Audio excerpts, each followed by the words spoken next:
وراء ابنها يوم القيامة. الأم يا أخوانا الكرام تهون الأم، ومقام الأم يختلف من إنسان لآخر. هنالك يا أخوانا الكرام من يبحث عن بر أمه بالكون وما يملك الكون، وهنالك من يبيع بر أمه بلا شيء ويبحث عن فتوى لمقاطعة والديه. هذه الأم تهون وراء ابنها يوم القيامة، تقول: أي بني، ألم يكن صدري لك سقاء وحجري لك وعاء؟ ماذا تريدين يا أماه؟ أريد حسنة واحدة. فيفر من أمه ويقول: والله إني أشكو مما أنت منه تشكين يا أمي.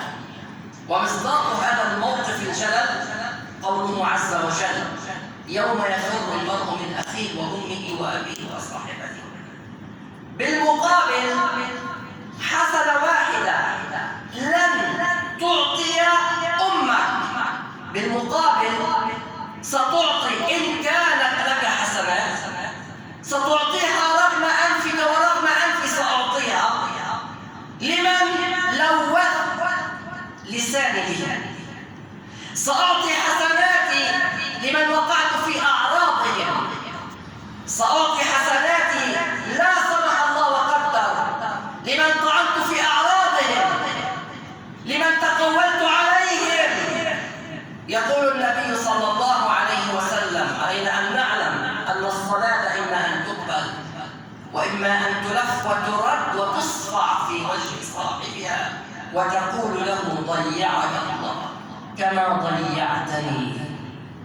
وأختم بهذا الحديث: أتدرون عن المفلس؟ أيها المغتاب، أيها النمام. قالوا: المفلس فينا من لا درهم له ولا دينار يا رسول الله. قال: بل إن المفلس من أمتي من يأتي بحج وصلاة وزكاة وقد وقع في عرض هذا وأكل مال هذا وتذكر لحق هذا، فيأخذ هذا من حسناته ويأخذ هذا من حسناته، فإذا فانيت حسناته أخذ من سيئاته ثم طرحت عليه ثم طرح في النار. أسأل الله عز وجل أن يمن علينا برحمته وأن